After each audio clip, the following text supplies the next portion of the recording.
Hej och varmt välkomna till Socialdemokraternas ekonomisk-politiska seminarium här i Almedalen 2022. Jag heter Katrin Marsall, jag är journalist på Dagens Nyheter och ska moderera den här övningen idag som har två titlar, en mindre spetsig och en mer spetsig. Den mindre spetsiga är finanspolitikens roll i en osäker tid, men den andra rubriken som också har snurrat är därför ska vi hata inflationen, som ju då är ett citat av den gamla LO-ekonomen Gösta Rehn från 40- och 50-talet och en bild av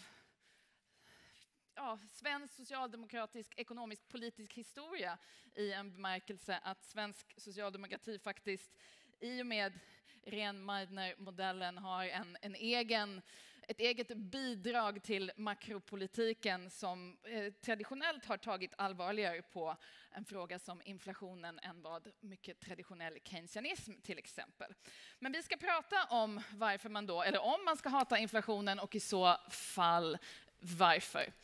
Jag flög hit från London och läste på flygplatsen en så kallad modetidning som informerade mig om att vad som tydligen är trendigt nu för tiden är lugg, batik, mönster och någon form av mocka-väst. 70-talet är tillbaka, deklarerade de.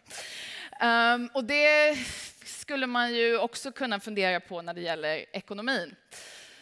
Höga räntor, energikris, oljekris och då inflation. Är 1970-talet tillbaka och vad innebär det för finanspolitiken? Det är en av de saker som vi kommer att prata om idag. Vi har professor Brigitte Granville här som är professor i internationell ekonomi på Queen Mary University i London och har skrivit boken Remembering Inflation som ju, just nu handlar det inte om remembering inflation utan det här är ju någonting som vi lever med. Men innan det är dags för professor Granville så ska Sveriges finansminister Mikael Damberg, född på 1970-talet, introducera ämnet.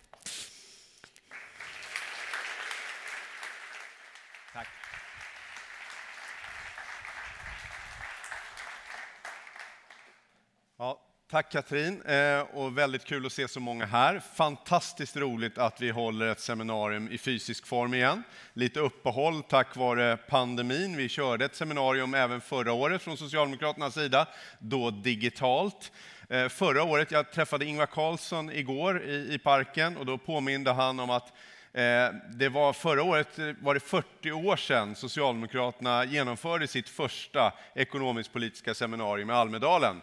Det var det första seminariet här i Almedalen. Idag är det många fler, så det här är originalet som ni just nu besöker. När jag tillträdde som finansminister så kom jag in alldeles i slutet på pandemihanteringen. Och sen förklarades covid-19 inte vara en samhällsfarlig sjukdom längre. Då fick vi 3 veckor av normalitet och sen invaderade Putin Ukraina. Det där säger någonting om vår tid, att det är en väldigt turbulent tid, men det är också så att det helt har ritat om den ekonomisk-politiska dagordningen, kriget i Ukraina.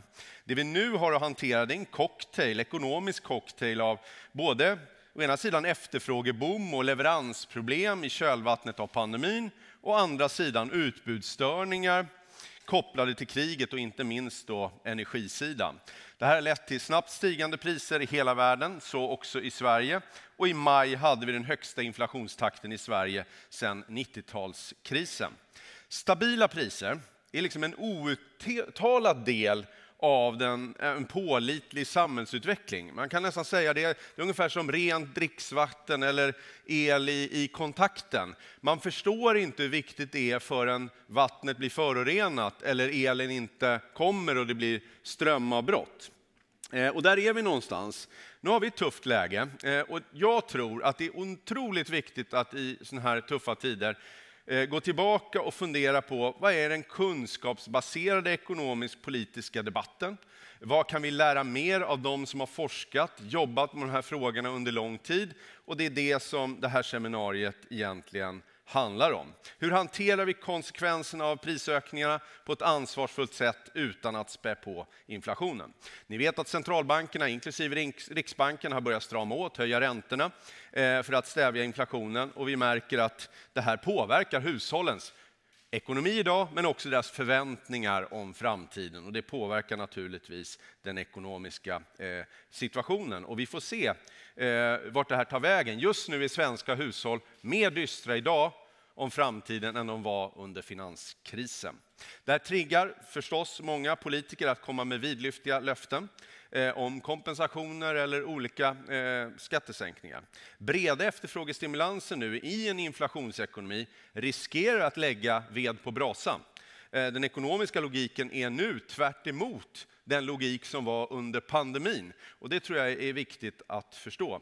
Så jag är stolt över att vi går igenom en period där vi hade ordning och reda i statens finanser innan pandemin. Vi kunde göra historiskt stora satsningar för att rädda jobb, företag, hälso- och sjukvårdssystemet och försvara människor i den här situationen. Men kort sagt, nu är vi i en annan typ av kris och då är det också viktigt att upprätthålla vårt samhällskontrakt.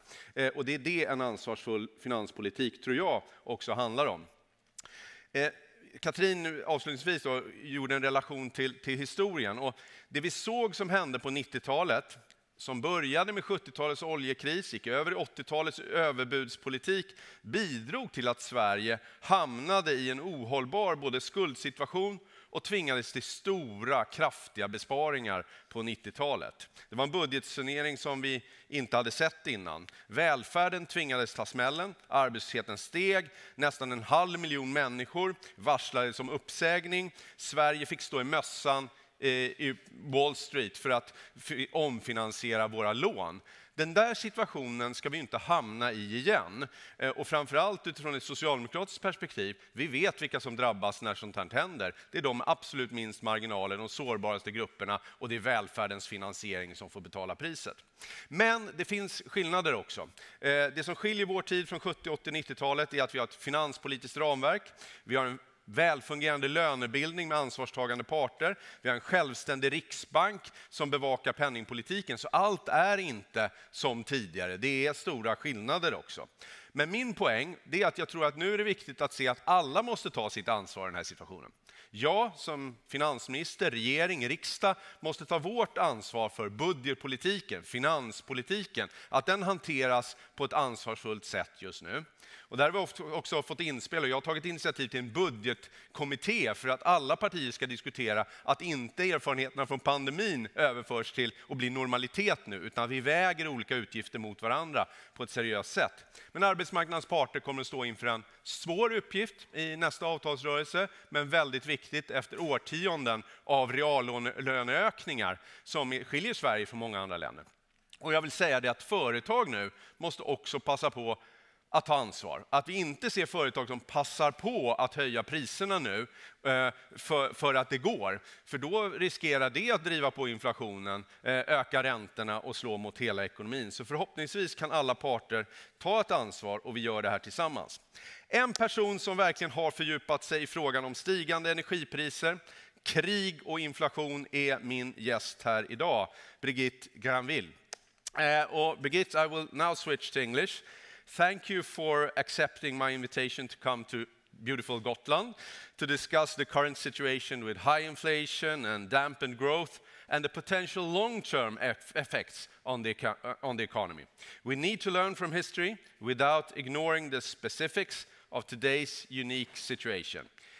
You were on the subject of inflation well before it was the topic of every newspaper headline around the world. I'm honored to have you here with us, and I look forward to our discussion later. The floor is yours. Thank you.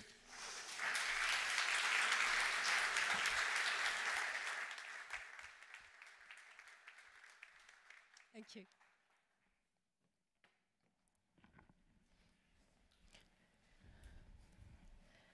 I'm looking for a magical green button.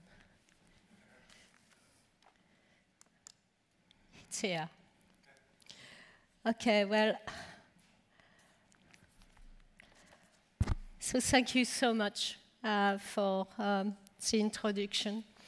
And thank you to the Minister for hosting this event and for inviting me to take part.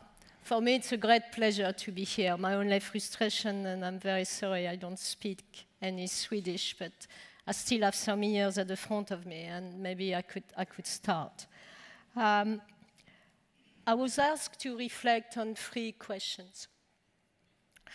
First, the lesson learned from the 1970s oil crisis. Second, how to tackle inflation and how the war will affect the global economy. Economists always like to talk about all kinds of things, especially big questions. Anyway, those 3 questions, of course, are tightly interconnected. And as you can see from the front cover shown here, I wrote a book in 2013. I was called Remembering Inflation. So I have been thinking about this theme for many years indeed.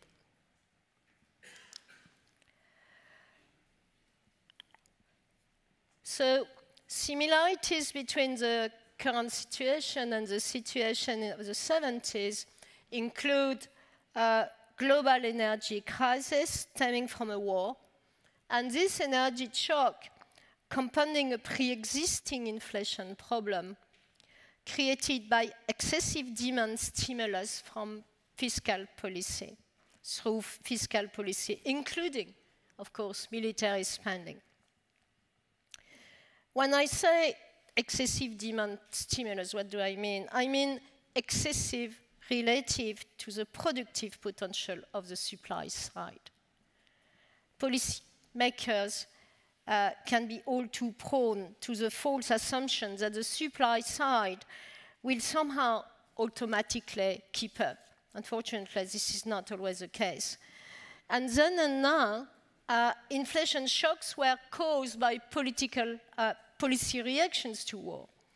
That is, for instance, the Arab oil embargo in response to the Yom Kippur in war in 1973. And now, the West sanctions retaliations against the Russian invasion of Ukraine. Inflation is caused not just by policy reactions to war, of course, but also the direct fiscal cost of wars, coming on top of inflationary fiscal stimulus seen in the 60s and during COVID. And this has been called the guns and butter dilemma. And I show on this slide how the dilemma is recurring today. So what I show here is an article that was published in the Washington Post, on 25th October 1978 by Art Pine, entitled War in Vietnam Started 13-Year Spiral of Prices. Well, obviously, I hope we are not going to face the same. But what he showed is that economists in the 60s and 70s knew that the Vietnam War was inflationary. And today, just as a reminder, the US spent more than $700 billion per year on defense, diverting resources, new technological and talented people from productive activity. All that activity, of course, is inflationary. So in the decades from the 1980s until the present crisis, inflation all but disappeared. That is just the world we have been in. And along with that, the supposed trade-off between inflation and unemployment. In other words, not only was there no inflation to speak of, but unemployment also remained very low. This is a period that captures a snapshot shown on this slide of US average annual inflation since the 1970s.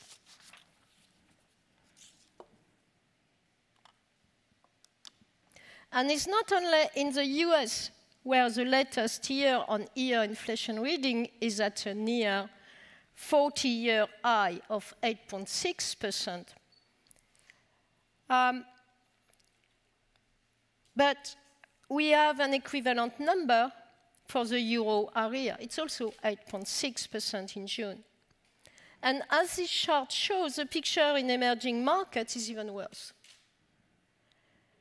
So we are far from the price stability defined by most central banks as about 2% per year. And compare with what took place in the 70s, the shock of the war in Ukraine has led to a surge in prices across a broader set of commodities, extended, as you can see on this chart, beyond energy. So the global economy is heavily dependent on Russia as a major supplier of many other materials besides oil and gas. And in the case of some items like wheat grain, potash, platinum group, metals, grades of nickel required for battery use in electric vehicles, Russia is the single largest global supplier. So, President Biden has called the present rise in inflation Putin price hike, implying Russia's invasion of Ukraine is the main culprit for the jump in inflation. But just as in the 70s, inflation came as a result of a mix of conditions, including disruption of global supply chains, monetary and fiscal policy, as well as geopolitics. For Milton Friedman, inflation is always and everywhere a monetary phenomenon. But if you start thinking about this sentence, you realize that actually it's not very informative, at least not as it first sounds. It is like saying that, for instance, that the price of banana is always and everywhere a banana phenomenon. Yeah? So the evidence for Friedman statement is straightforward. In every case, when inflation is high for a sustained period, the money supply growth is high. Well, for me, this is a tautology, it's not an explanation. So therefore, we need to distinguish. Is that right? Yeah. We need to distinguish between one-off increase in the price level and persistent price rises. A one-off price increase comes from shocks, such as one-time increase in world oil prices. Persistent price rises come from chronic economic imbalances, typically including large and persistent budget deficits. Today, inflation in the US originates from the expansionary monetary and fiscal policies conducted in recent years and during COVID-19. Quantitative easing, a policy deployed on and off ever since the financial crash of 2007, was pursued to an extraordinary degree in the face of COVID-19. For instance, by June 2021, the Fed balance sheet had doubled in size since the pandemic began and has now swelled by 800% since 2007. So the Fed, the Federal Reserve, issued more dollars between December 2019 and December 2022, about $3 trillion, than in the preceding 23 years. And the monetary base, that is cash in circulation plus bank reserves, soared as the Federal Reserve bought up vast quantities of treasury bills and bonds used to finance COVID-related budget deficits. So this demand-side inflationary impulse caused by fiscal monetary policy was complemented by the pandemic-related shock to the supply side ability to meet that demand, which in pandemic conditions became heavily skewed towards goods that were subject to disruption of manufacturing processes, supply chain, etc. So what about interest rate? So also the Fed and other central banks have started to raise interest rates. Interest rates are still massively negative in real terms. That means that the level of interest is lower than inflation by a wide margin. Real interest rates reflect what? It reflects the real cost of funds to borrowers. This fact remains the case despite the Fed's latest eye-catching rate hike, not captured in this chart, by 0.75 percentage points on 15 June. That means that speculators are able to borrow at negative real rates to buy commodities, thereby pushing their prices up still much higher.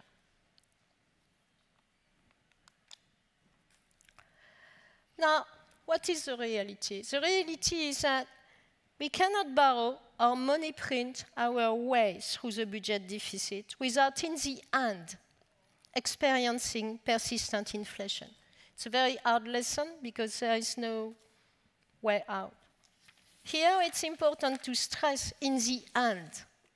What I mean here is that expansionary fiscal policies do not necessarily cause high inflation overnight. Much depends on the wider economic context. If other parts of the economy, that is, households and our firms, are saving rather than spending, of course, the inflationary effect of fiscal stimulus by government will be muted.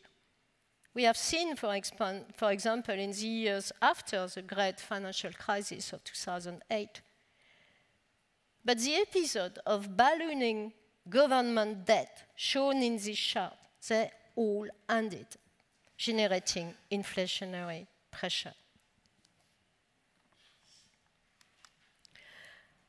So to come to my answer to the question put to me, how does she think the war in Ukraine will affect the global economy?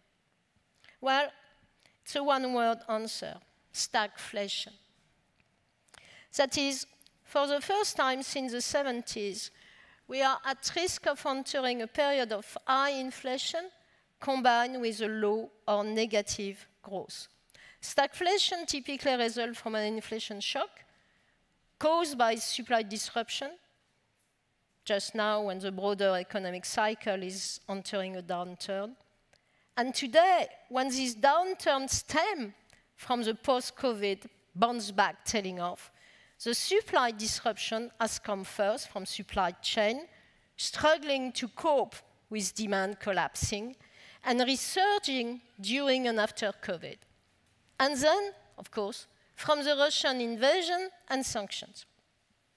So the latest World Bank report notes that following more than 2 years of pandemic, spillovers from Russia's invasion of Ukraine are set to sharply hasten the deceleration of global economic activity, which is now expected to slow to 2.9% in 2022 and 3% in 2023.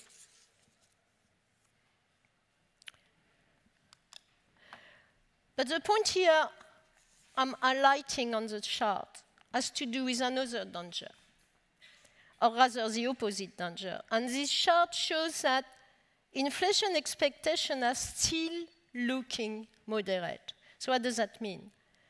It means that although current inflation is high, medium-term expectations of inflation haven't gone up much and are nowhere near their level circa 1980. But the world major central banks are haunted by the possibility of a repeat of the experience of the 70s, when inflation became entrenched in the economy.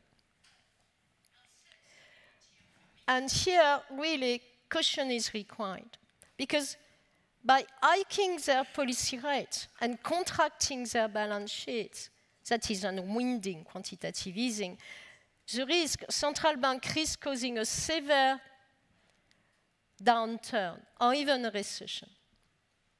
And while consumers are facing a serious shock from surging price rises, central banks should be very careful not to be too hasty in their responses and to increase the risk of a recession.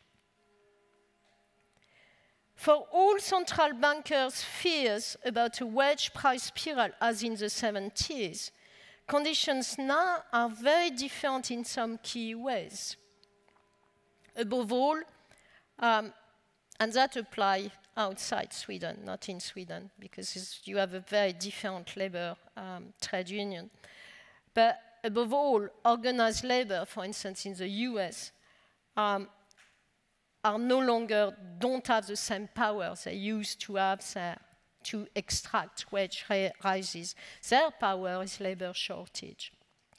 And companies no longer have the same power to pass on the cost of higher wages into the prices they charge their customers. Or at least many of the companies with serious market and pricing power, like big tech, only employ a relatively small proportion of the total workforce. So the point I have just been making apply to what we have known as a globalized world. But what if the process of globalization shown in this chart here were to go into reverse? It would not be the first time a crisis has triggered significant changes in trading patterns. Trade growth slowed sharply after the 2008-2009 global financial crisis, shifting from rising roughly twice as fast as global GDP to a similar rate.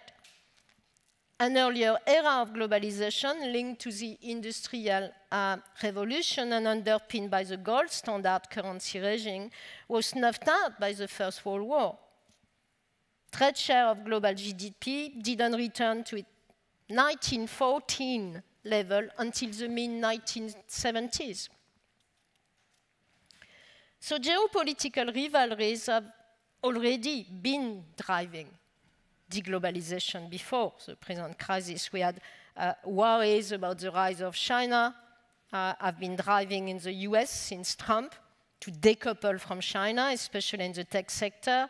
Now we have the sanctions on Russia, which have given a major additional impetus to this process. And I think this goes especially for the decision to freeze the international reserves of the Central Bank of Russia. This will make not just China, but also India, Brazil, and other countries around the world more determined to reduce vulnerabilities in an atmosphere of declining trust. Resilience will increasingly take priority over efficiency. Companies and governments will be looking hard at their dependencies on other nations and seeking to onshore or nearshore or friendshore more of their operations. And businesses, given what they are having to deal with, are making adjustments. Inventory levels are going up because they are having to respond rationally to the challenges they face.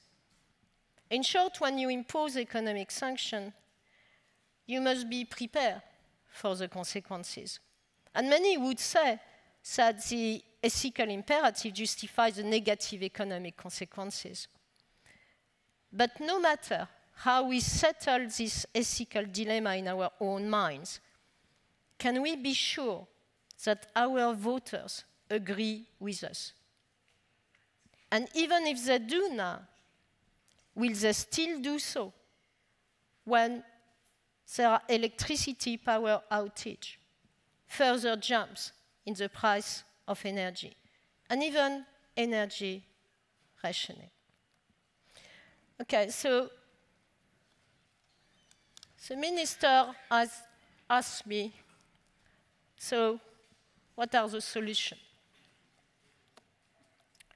Our Russian friends always like to ask, what is to be done? Что делать? I'm just a naive economist, so I will give you the solution of a very naive economist, and I think they are truly irrealistic for a politician, but still.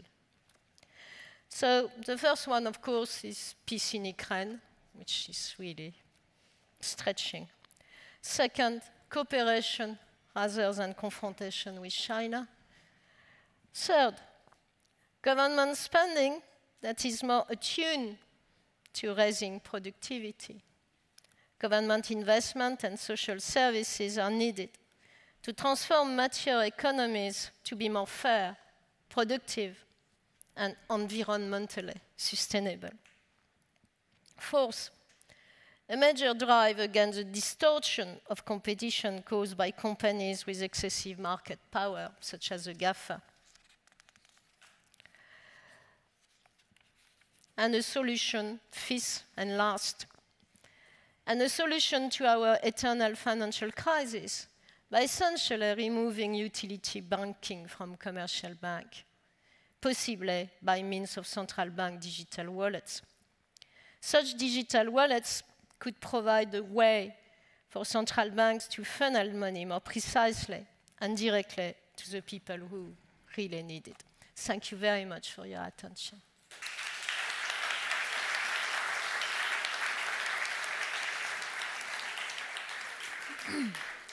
Thank you very much, Professor. Please sit down. And may I also ask Mikael Damberg to come up here, because I have some questions, and I guess you do as well. Please, yes, in the middle by the beautiful flowers.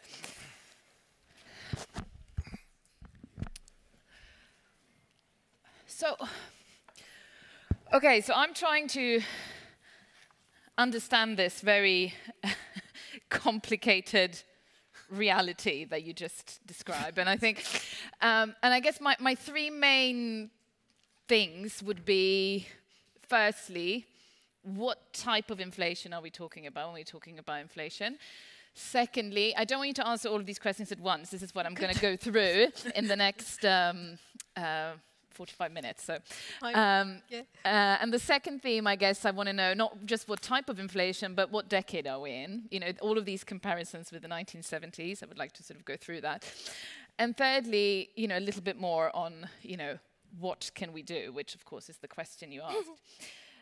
So, Professor Granville, so there's been this big debate in the last 18 months among, you know, everyone basically on, you know, what type of inflation is this? Is it a blip? Is it a bump? I mean, obviously you touched on all of this, but just to sort of clarify here for the audience your view, what type of inflation are we talking about? Is it a temporary effect of the pandemic? Supply chains were affected, then the stimulus, lots of demand. Is this going to go away anytime soon, or is this something that's here to stay? That depends on the politicians. It depends on the politicians.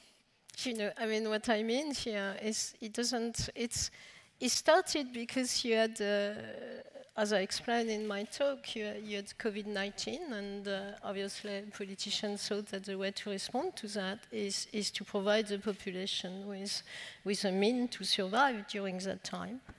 But it created some kind of imbalances, because when, you know, situation more or less normal after COVID-19, people had a lot of savings and they wanted to spend, but the production side had not yet. There were problems, and also it depended on the country. For instance, you know, in the UK we had some labor shortage because of Brexit. But in most economies, the issue, and also some people realize that actually it was quite nice to not be working in the same way. Mm-hmm. So they just reconsider also the way they were going to lead their life. Mm-hmm.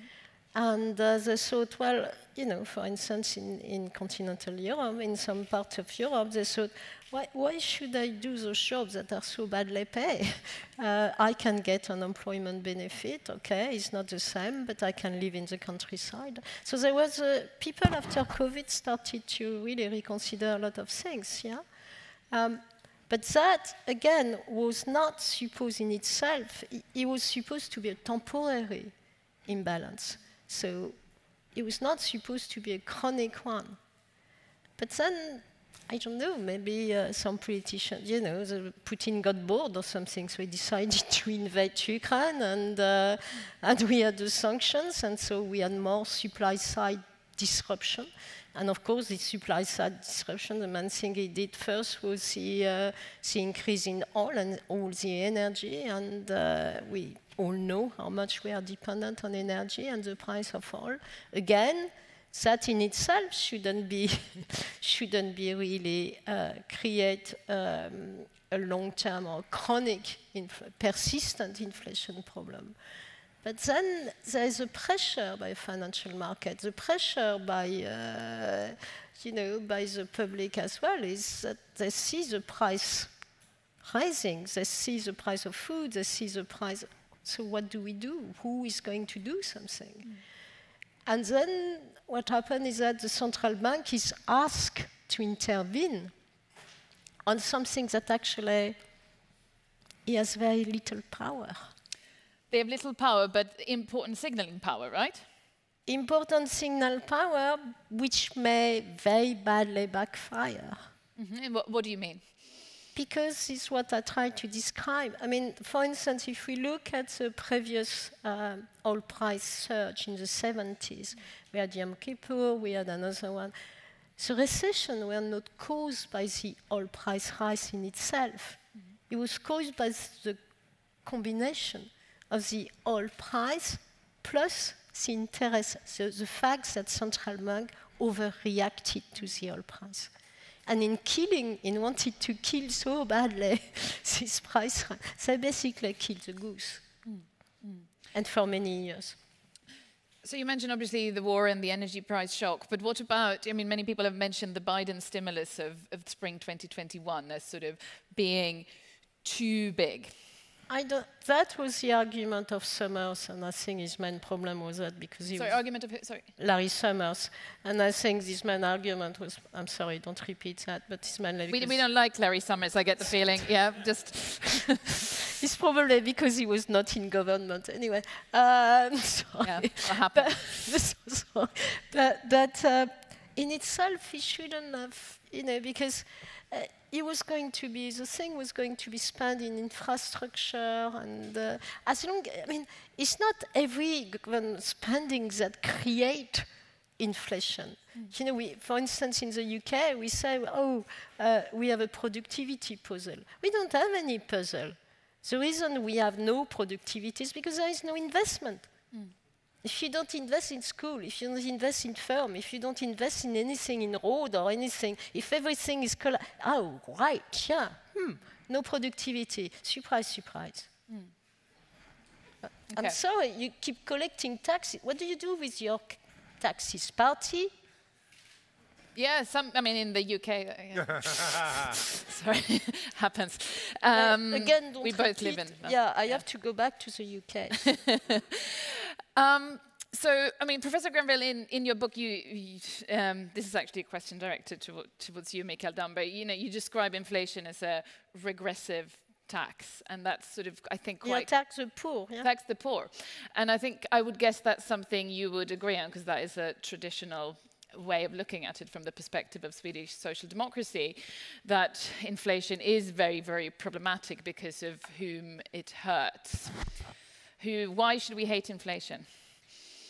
No, but as I mentioned in my Swedish beginning, I see that we take stable prices for granted, and if they're not stable, you see effects that are quite dramatically, and it affects those people that had the least margins. They will be affected first, and these groups will very hard to handle the situation.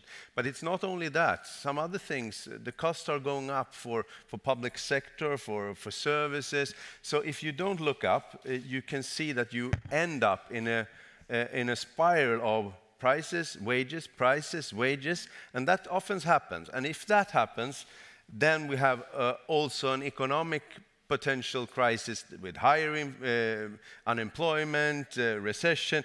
That creates a long-term problem for us. Sweden has some positive sides and some negative sides. One positive side is we have a low state debt. That is beneficial for us compared to Southern Europe. We have still the resources, and we're not that affected by interest rates going up caused by inflation.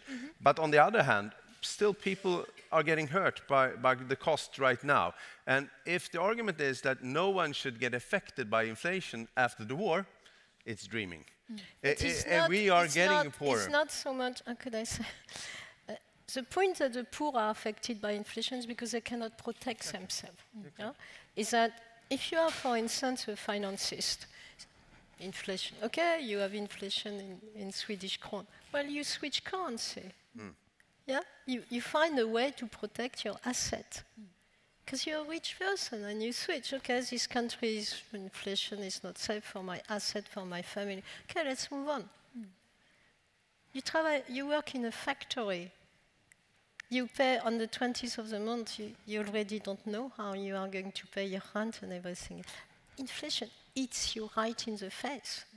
But what is even worse is that low inflation, we have seen not only low inflation since 2007, we have seen central banks that didn't hit their target. We had devaluation.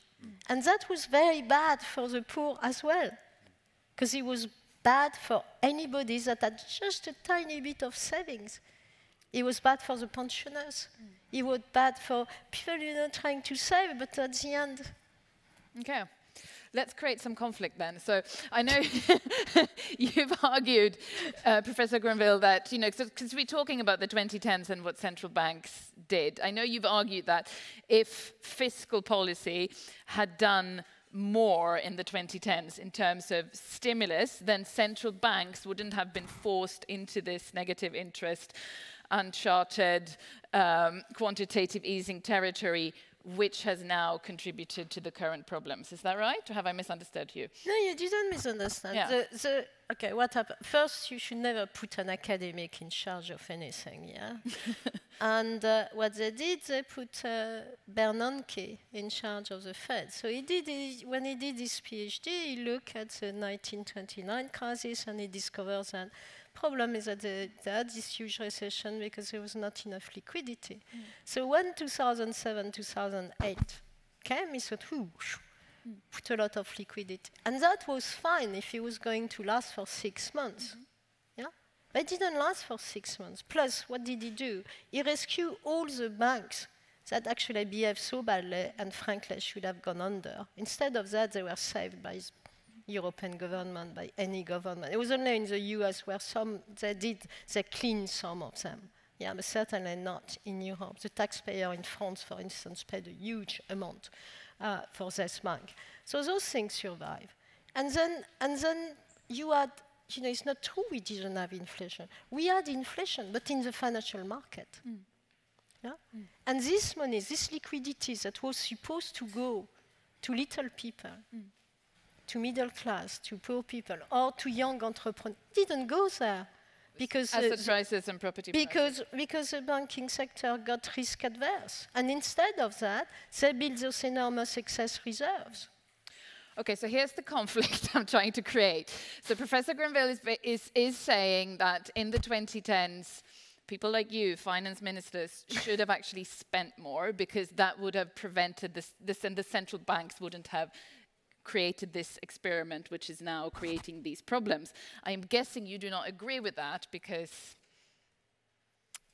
you've just been bragging about the strong public finances of Sweden. No. No, but I think it's not, I think we have our lesson learned as well, because when we didn't have control of public spending, we didn't get that much private investments either. So if we talk about investments in society, we cannot only talk about public investment. No, we should talk about the whole cake.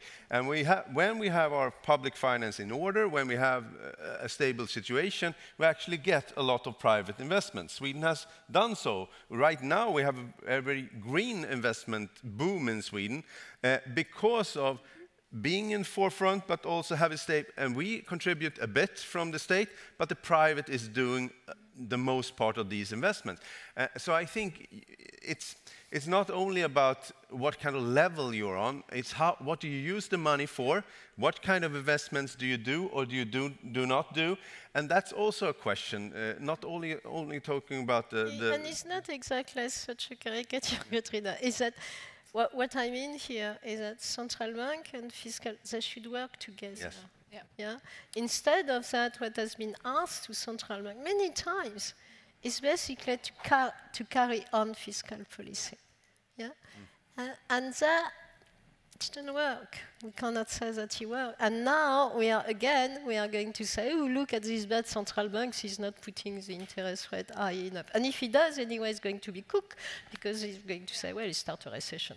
Yeah, because it's very difficult. I mean, to bring it back to sort of comparisons to the 1970s, it's much harder now, isn't it? With private and debt, for example, is so much higher. It's very different. It's different, not harder. Yeah. Okay. No, it's never.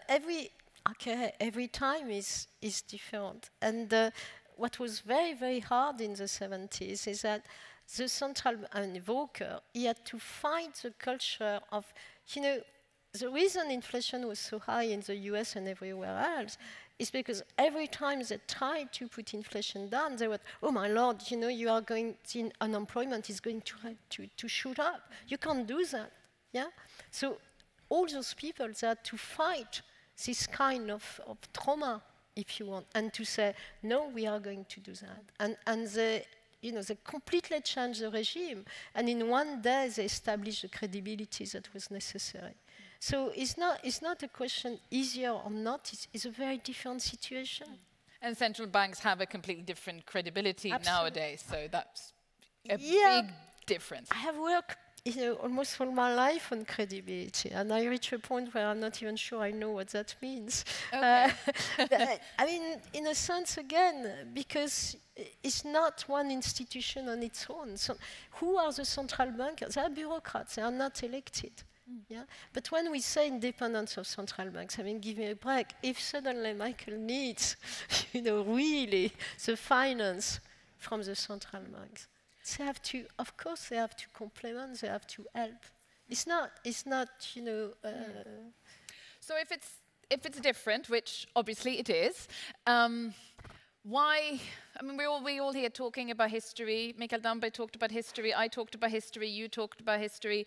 Why do we even talk about economic history then? If it's this danger, isn't it, of, I mean, we touched upon that, of always fighting the last war, isn't it? Policymakers looking at something that happened 20, 30 years ago, doing what should have been done then, which then ends up being completely wrong in the current situation. How do you think about these things, Mikael Damberg? I think it's a good question. Is it? First of all, that's a very good question. Yeah, that is a very good question. So you have to look at the specifics of today, but also draw some lessons from history. And combine these two. If you look at this period of time, you cannot only solve the acute situation right now. You have to look long term. What created this problem was the energy side. Still, Europe is totally dependent on Europe. This should not be the time where we slow down the transition to green energy and to get away from the dependence of Russia. So you have to fulfill this kind of momentum. And some European countries are now hesitating. Yes. The prices are going up. We should not do these investments. We should continue with coal and oil. Then Europe will be stuck with the dependence on Russia. So this is very clear to see. On the supply side, we're more reliant to the world there when it comes to global trade. As you know, Sweden is a Taliban country when it comes to free trade. We really believe it. The other you hear what word he used? Any journalist in the room? Yeah. But on the other hand, we see supply side, not only in energy, we see it beginning on the labor market, not driving up inflation, but I think every European country now have problems recruiting. We have groups that are not on the labor market. What can policy and financial policy do to get the match right, and how do we lift people up to the current level of the labor market demands? That is still a role for finance, and can also help us not get stuck in an inflation economy, for my perspective. And that's a way of recognizing that the specifics of the current situation, which is that a lot of it has to do with supply chain disruption. Can I answer? Yes. Okay, I have a slightly different perspective as well, is that what is the point of history? Well, it also help us to understand how our partners are going to think. For instance, if I think inflation with Germany, I know they are all thinking about Weimar and the trauma they have. Yeah? The French, I know they are going to think about the 18th century crisis and the trauma that it creates. And the other thing about history is that, for instance, here, and I was told and I knew it, and it's a great, wealth you have an incredible relationship between the labor force, the trade unions, the enterprise here, something that is completely alien to, for instance, the French. And that is something that helps, that is going to help you so much to get out of a situation like we are going to, in France, anything is going to be the excuse for a fight. Everybody is going to be in the streets. There's not going to be a single negotiation. Nothing Macron will try is, I don't know why the guy won for re-election is going to have such a nightmare time. But while it's different. You have a rapport between the workforce. We don't have that in France. And in the UK, it's not going to be easy either. No, and that's a point, that probably should be made more. Don't you think, Mikael Damberg, about, that strong trade unions of a certain kind and this type of cooperation is a very important tool to fight inflation? I'm guessing you agree there. Yeah. Both here and now having sustainable wage agreements that actually leads to real wage increases. We've had 20 years now, since the 90s, with real wage increase for ordinary workers in Sweden. Not many countries have actually had that. So that's a uniqueness for us, making our population more sustainable in this situation. But on the other hand, the labor movement also put pressure on us to look at the labor market. How does it work? How do you get education for unemployed people? What kind of investments do you have to do to not have the supply side problems? So I think the trade unions in Sweden are very positive, and there's a force for strength for Sweden. But I would say it will not be easy. It will be very hard to do the negotiating central agreement next year. It will be very tough. So for them, both sides, to handle this wise will not be easy, but very important. On the other hand, my side, I have to handle the finance policy responsible. We cannot continue, as I see, with big deficits now because we're in a different situation. And our prognosis for next year says that we're on surplus again after the pandemic. But we still have to do investment. We still have to find groups that actually cannot cope with this situation. Otherwise, we don't take the responsibility as politicians. So let's say something more specific about fiscal policy before I'm gonna let the audience in 5 minutes or so. So if you're gonna open an economic textbook, it would fight inflation. What do? It would say something like raise income taxes or something like that. What are your plans? No, I would argue that to go from in the pandemic, we had quite big deficits in Sweden because we did investments. Now we're in transformational phase back to next year when we have surplus. That creates the overall change in finance politics. Then what we do with the money now? I think we should actually see at the reform,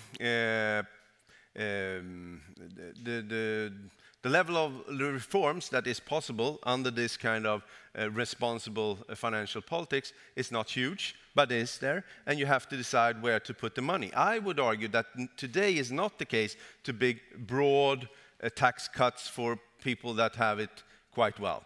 That might increase the demand in the economy and drive inflation. That might not be the case. I would rather do investments in specific fields that actually helps us get off the inflation and also target households that cannot cope with the situation.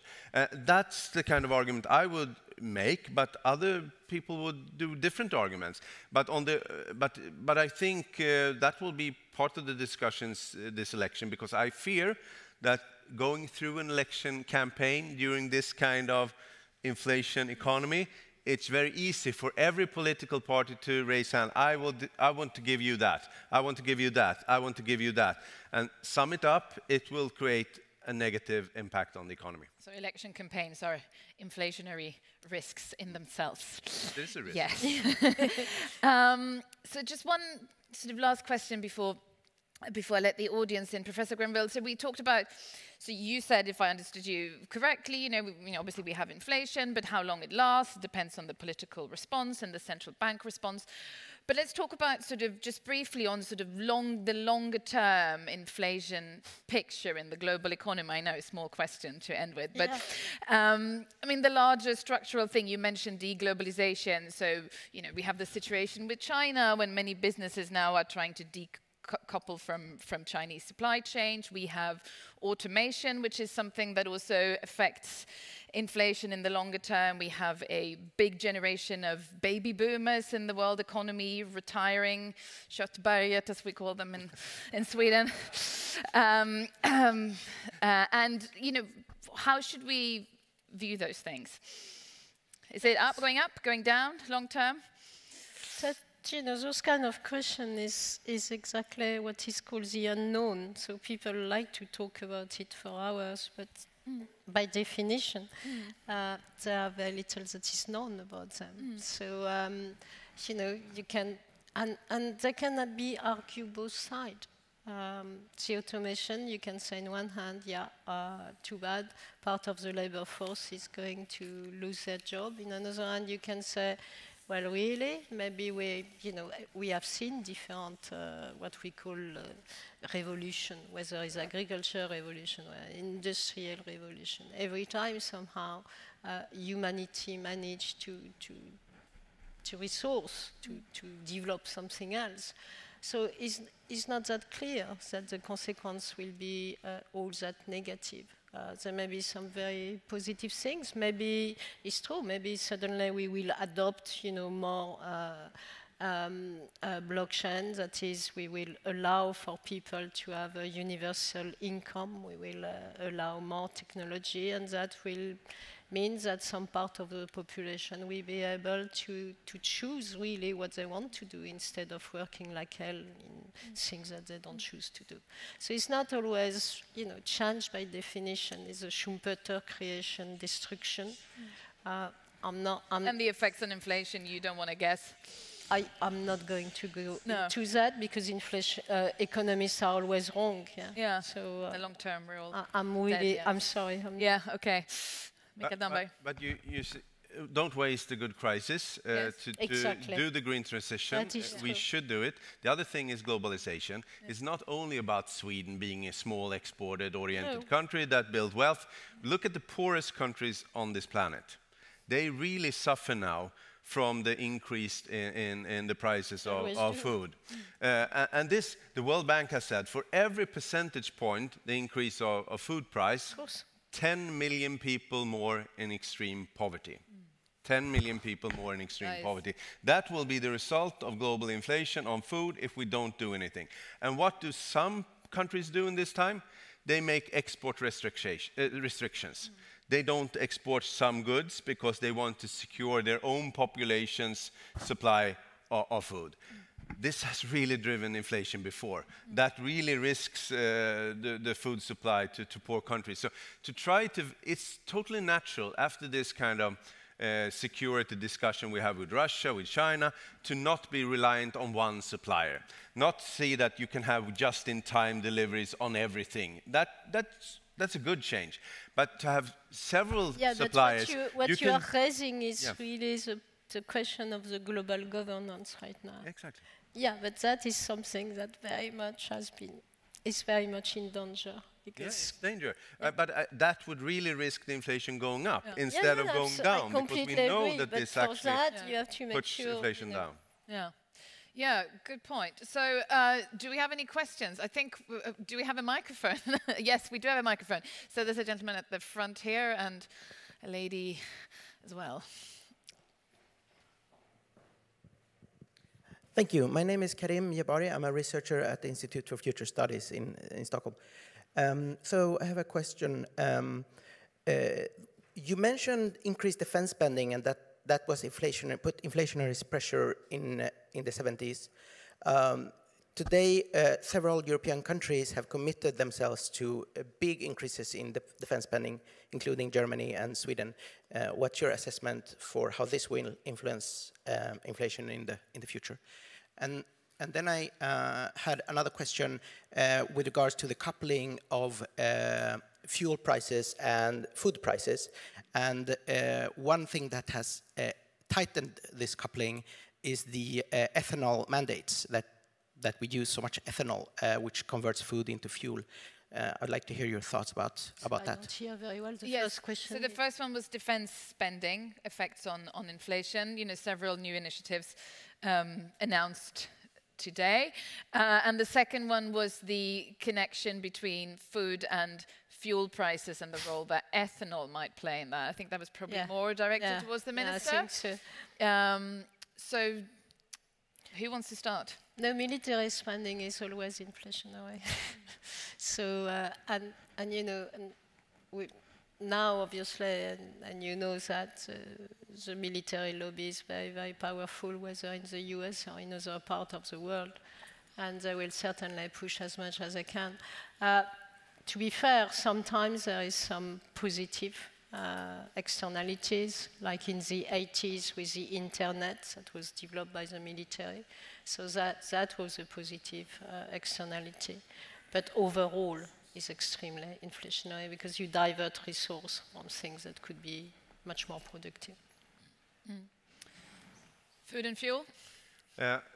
It's a moral issue, isn't it? If you have scarce resources and some people are starving and you're using that kind of resources to make fuel, that may create a very moral discussion. Yep. On the other hand, on the globe, we don't produce too little food on the planet. We can feed every person on this planet if we use the food correctly and actually use the food production and don't destroy the stock. And don't destroy it, and also to have trade, making it possible that all people get it. But this, it creates also, we have had ethanol in production of biofuels in Sweden. We try to transform it into forests production. Today we make diesel and gasoline from pine trees in Sweden, and we see a huge potential for that transformation in Sweden to use our 70% of Sweden is forest. Yeah. So if we could use that also to produce these kind of biofuels, we can help the transition in the Swedish economy. So you have to look at the specifics to do the transition, because we have an interest to go away from fossil-based fuels to bio-based fuels and electricity in the long run. So I think you have to look at the specifics on that, but some of the moral implication is really complicated there. Could we get the microphone to the front here? Yeah, thank you. Yeah, thank you very much. Laura Hartman, I'm the chief economist of the Trade Unions Organization. I'm so fascinated about lots of stuff you said, Professor Granville. I agree to very much of that. We're talking about the trade unions and the sort of the gold we have there, the trust and the cooperation. I think it shouldn't be taken as given, of course. It builds on some very important principles, that the transition on the labor market is safe, you get the training you need, the costs are divided in a fair way, and of course the new jobs are better jobs that come. And I can see on all those points needs for investment. And now the transition that we meet, exactly as you said, is the climate change. So solar panels on every ceiling, very aggressive investment in energy effectivization, these kind of investments that we need now and here in order to reduce our dependence of the fossil fuel is of course one area.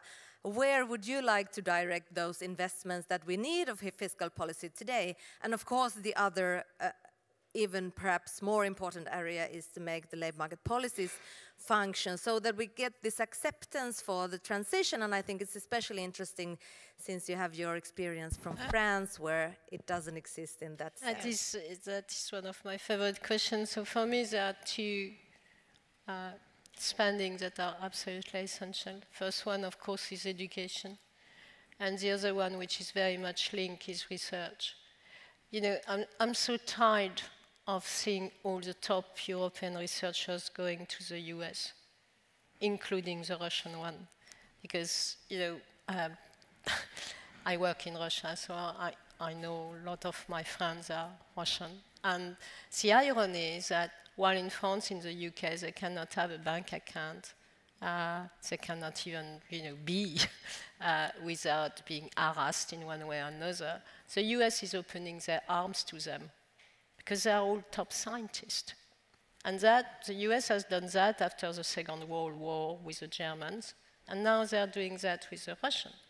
So as usual, they are going to end up with the best researcher in the world. Yeah? And in Europe, we don't do that. We don't, you know, I used to work in the US, and I can tell you when I was a researcher in the US, my life, I don't know why I came back, it was because I met this guy here. But what I mean here is that doing research in the US has nothing to do as doing research in Europe. Yeah? To be a professor in the US, you know, you have free research assistant. When you know, it takes me ages to write a small little book that nobody reads. In the US, I will have free research assistants. I will have people waiting for my book, and they will distribute it and help me and set my conference. It's a completely different world. Yeah?